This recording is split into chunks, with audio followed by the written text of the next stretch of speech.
지난 주일은 종교개혁 주일이었습니다. 그래서 저도 교회에서 종교개혁 주일을 기념하는 내용에 대해서 설교를 준비했다가 참사 소식을 듣고 급히 이 설교의 내용, 뭐 주보에 있는 뭐 찬송이든 기도든 모든 내용을 바꾸고 이 일에 대해서 뭔가 참 기독교 안에서 또 교회 성도 안에서 심적으로 좀 정리하는 것이 필요하겠다 싶어서 설교를 했는데요. 오늘 그 내용을 그대로 여러분들과 나누고 싶습니다. 이런 참사에 대해서 우리가 어떤 마음가짐을 가져야 되는지 나누고 싶습니다. 본문은 누가복음 제 13장 1절부터 5절까지 말씀입니다. 제가 읽겠습니다. 그때 마침 두어 사람이 와서 빌라도가 어떤 갈릴리 사람들의 피를 그들의 제물에 섞은 일로 예수께 아뢰니 대답하여 이르시되 너희는 이 갈릴리 사람들이 이같이 해받음으로 다른 모든 갈릴리 사람보다 죄가 더 있는 줄 아느냐. 너희에게 이르노니 아니라 너희도 만일 회개하지 아니하면 다 이와 같이 망하리라. 또 실로암 망대에서 망대가 무너져 치어 죽은 18사람이 예루살렘에 거한 다른 모든 사람보다 죄가 더 있는 줄 아느냐. 너희에게 이르노니 아니라 너희도 만일 회개하지 아니하면 다 이와 같이 망하리라. 아멘.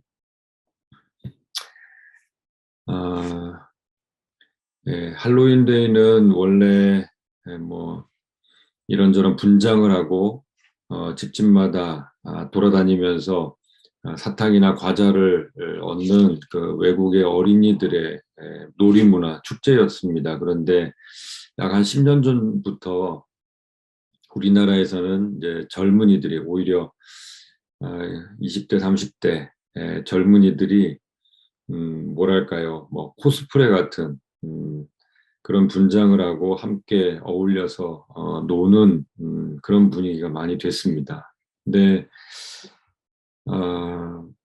그 사건에 대해서 우리가 먼저 왜 젊은이들이 이렇게 거리로 그렇게 많이 나올까?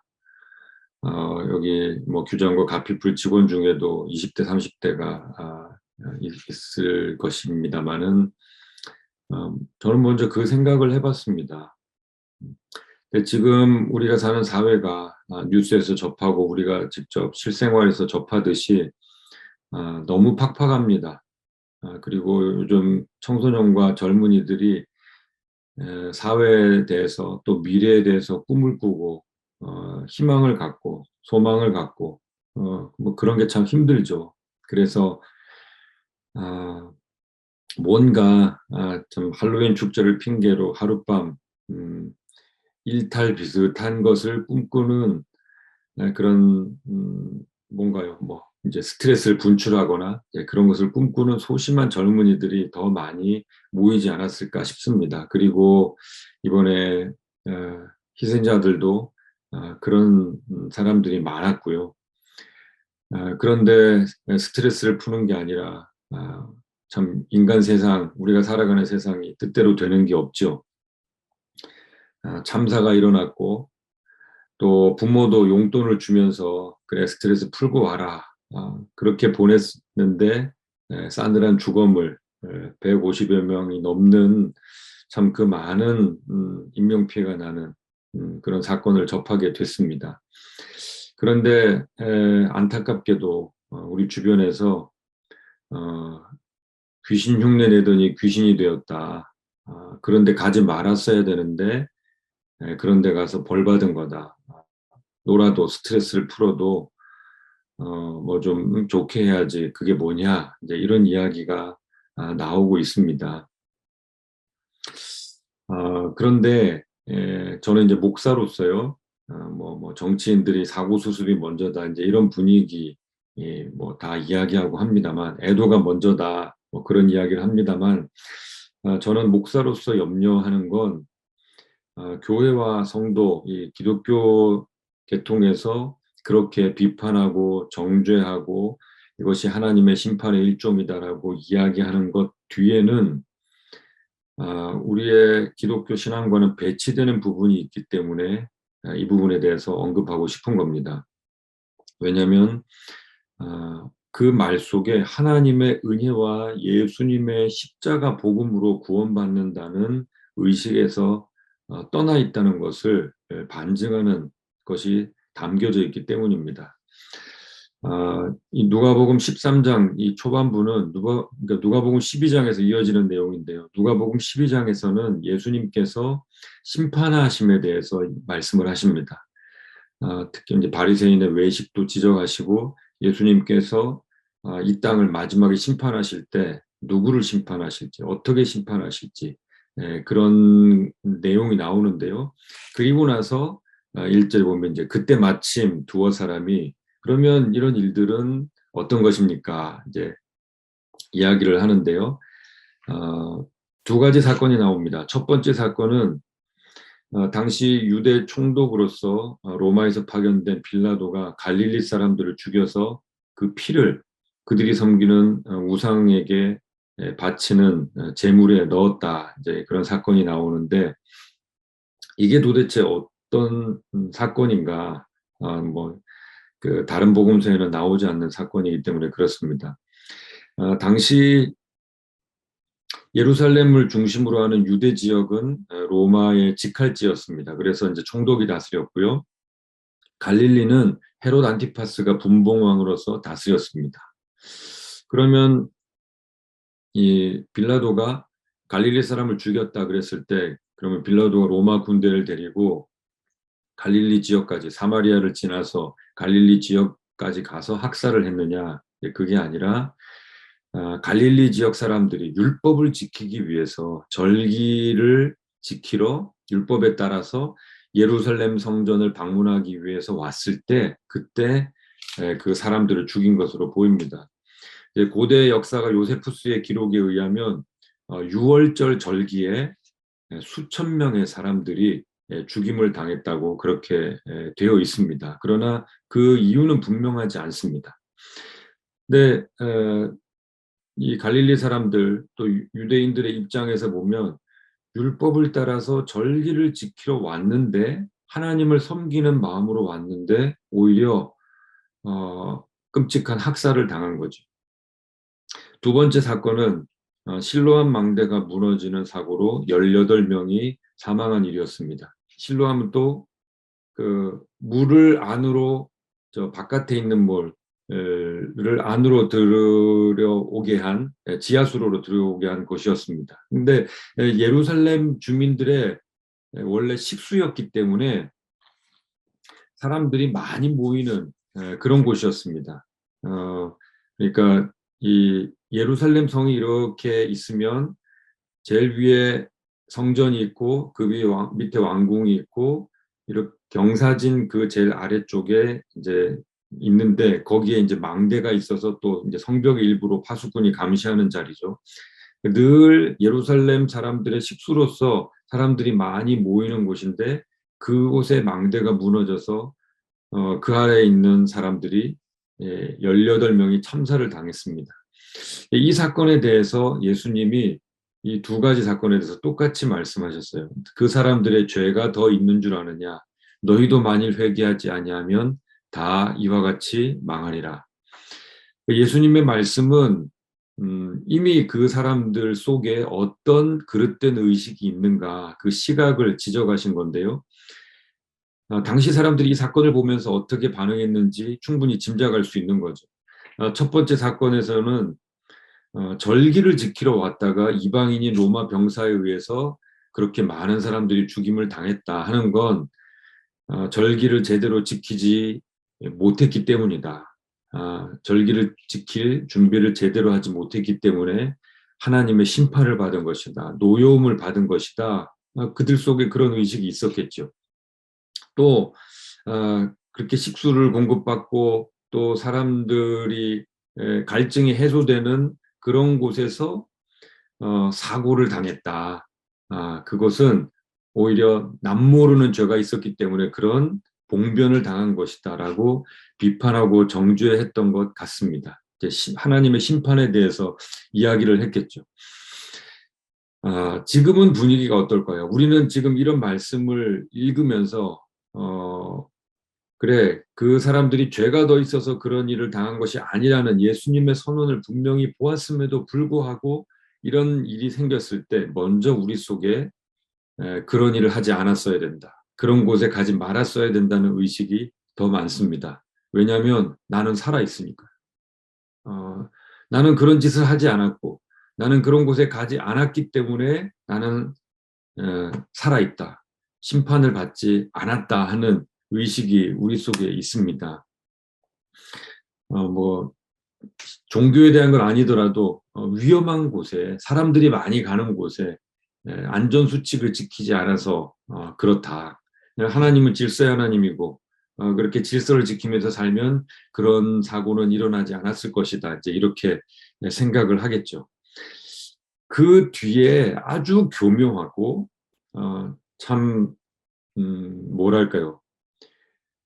심지어는 악하다고 볼 수 있는 의식이 숨겨져 있습니다. 나는 그런 비판을 받거나 정죄를 받거나 하나님의 심판을 받을 만한 짓을 하지 않았기 때문에 이 말은 무슨 뜻이냐면 곧 나는 생명을 유지할 자격이 있다는 거죠.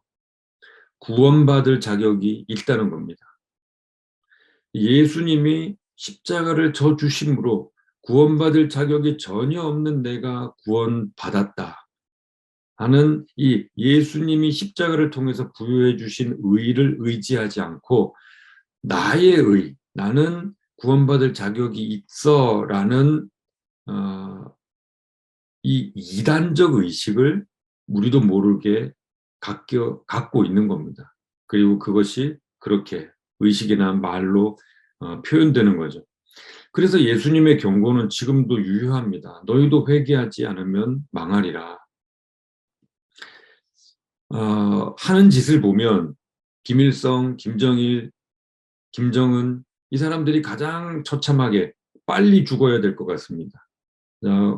제가 어릴 때부터 매주 대표기도 하시는 분은 주일날 이 북한 공산당 정권이 빨리 망해서 북한의 불쌍한 주민들 해방되고 남북이 통일되고 이걸 기도했습니다만 2차 대전 이후로 역사에 없는 이 3대 세습을 하면서 지금도 너무도 많은 사람들을 괴롭히고 또 우리도 위협하고 있지 않습니까?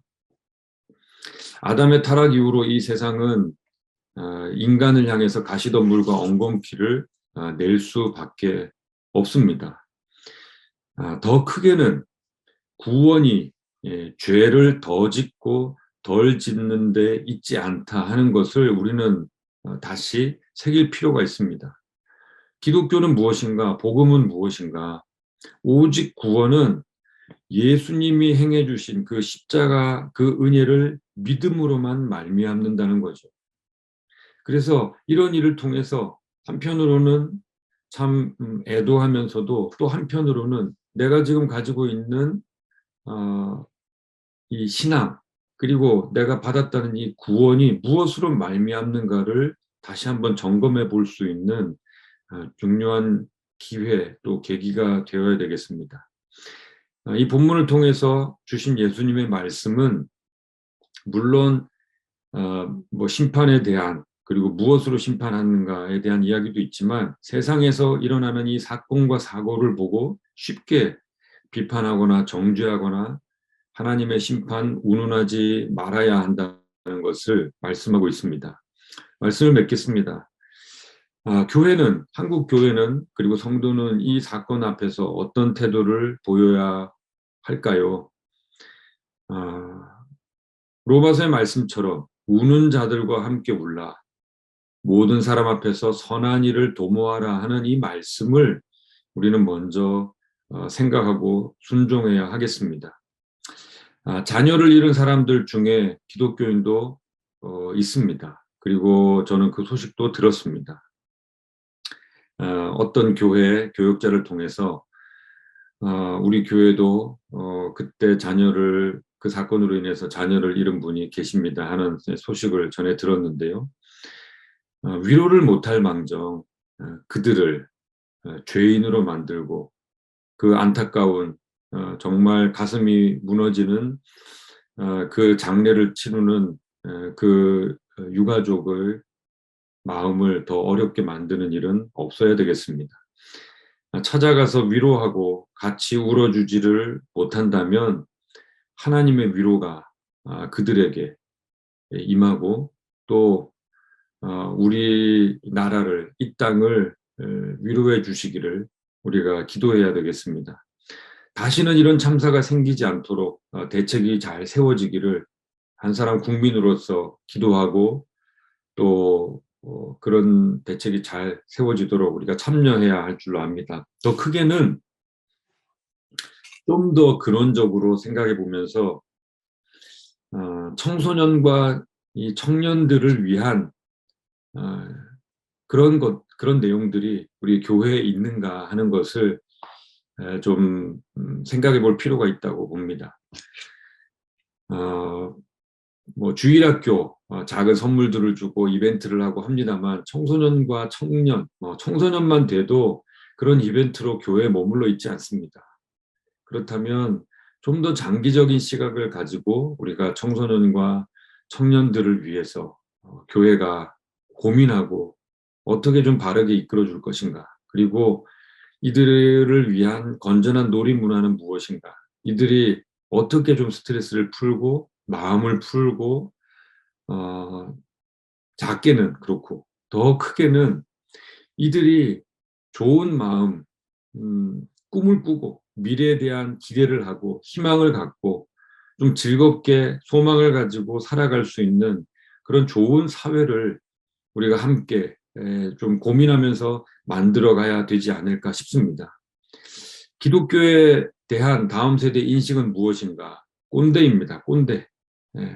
그런데 그 다음 세대가 다음 세대에게 이 기독교가 어떻게 복음을 전하기 위해서 또 이 예수님의 생명, 이 예수님의 사랑을 전하기 위해서 다가가고 있는가를 이 사건을 통해서도 좀 한 영혼을 생각하는 마음으로 복음을 전하는 그것을 어떻게 감당할 것인가 하는 것을 교회가, 성도가 또 우리 모두가 다시 한번 생각하고 고민해야 되지 않을까 싶습니다. 이것이 하나님께서 우리에게 주신 기회이고 계기이고 각성이 되는 그런 그런 기회가 되기를 바랍니다. 우리 모두는 충격과 안타까움, 슬픔에 빠져 있습니다. 그리고 매일 뉴스를 접할 때 그 앞에서 통곡하고 슬픔을 어떻게 가눌 수 없는 제가 뉴스를 본 한 꼭지는 부산에 사는 어느 젊은이가 그곳을 찾아갔더라고요. 그 다음 날 견딜 수 없어서 왔노라고 하면서 인터뷰하는 것을 봤습니다.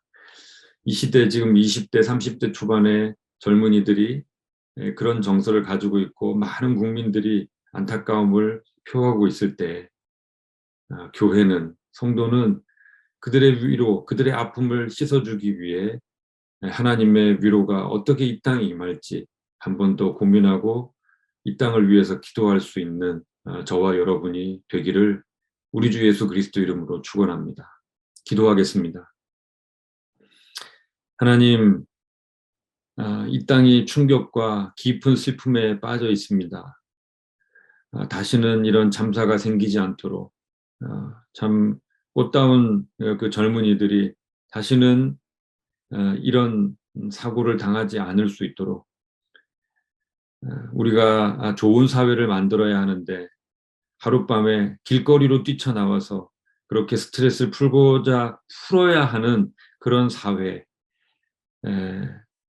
더 이상 지속되지 않을 수 있도록 주님, 교회와 우리 성도들이 앞장설 수 있도록 은혜를 베풀어 주옵소서. 좋은 기독교 문화가 젊은이들과 청소년들을 위해서도 만들어질 수 있도록 은혜를 베풀어 주옵소서. 하나님, 이러한 일들을 계기로 우리 젊은이들에게 어떻게 복음을 전할 것인가, 참 복음화율이 날로 떨어진다는 그들에게, 청소년들에게 어떻게 복음을 전할 것인가 다시 고민하고 정말 장기적인 투자를 할 수 있는 교회와 성도들, 마음을 열 수 있는 우리가 되게 하여 주시옵소서.